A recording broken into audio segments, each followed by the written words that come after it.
నమస్కారం. భారతీయ సంస్కృతి సాంప్రదాయాలలో ప్రకృతికి, దైవానికి ఉన్న అనుబంధం అద్భుతమైనది. అలాంటి పవిత్ర బంధానికి ప్రతీక తులసి. ప్రతి హిందువు ఇంటి పెరట్లోనూ పూజలందుకునే తులసి కేవలం ఒక మొక్క కాదు, సాక్షాత్తు శ్రీ మహాలక్ష్మి స్వరూపం. అలాంటి తులసీదేవికి శ్రీ మహావిష్ణువుతో వివాహం జరిపించే వేడుకే తులసీ వివాహం. ఈరోజు మనం ఈ విశిష్టమైన ఆచారం వెనుక ఉన్న గాథను, దాని ప్రాముఖ్యతను తెలుసుకుందాం.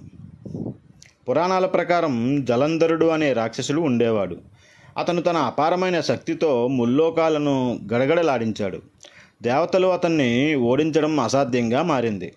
దీనికి కారణం జలంధరుని భార్య బృందాదేవి యొక్క పాతివ్రత్య మహిమే. ఆమె మహాప్రతివ్రత. ఆమె పాతివ్రత్య శక్తి అతనికి రక్షణ కవచంలా ఉండేది. లోకాలను రక్షించడానికి శ్రీ మహావిష్ణువు ఒక మాయ చేయవలసి వచ్చింది.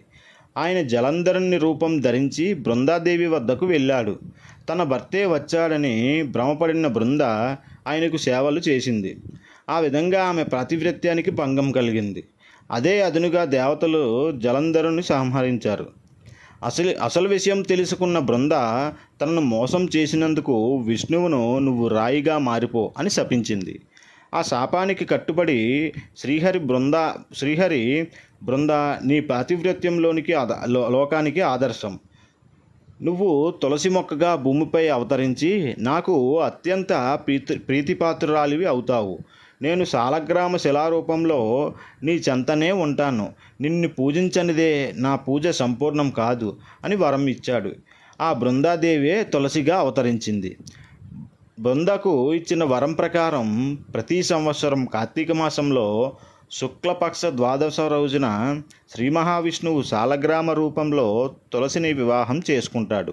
ఈ వేడుకనే మనం తులసి వివాహం లేదా క్షీరాభి ద్వాదశిగా జరుపుకుంటాం.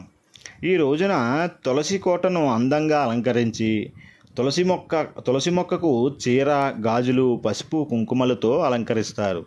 విష్ణు స్వరూపమైన సాలగ్రామాన్ని లేదా ఉసిరికొమ్మను తులసి చెంత ఉంచి మంత్రోచ్చారణల మధ్య శాస్త్రోక్తంగా వివాహం జరిపిస్తారు.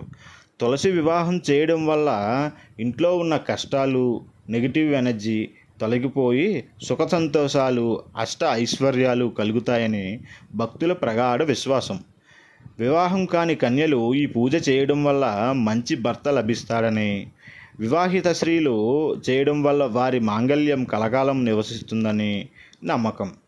ఈ పవిత్రమైన వేడుక ప్రకృతితో మనిషికి ఉన్న బంధాన్ని, భగవంతుని లీలలను మనకు గుర్తు చేస్తుంది.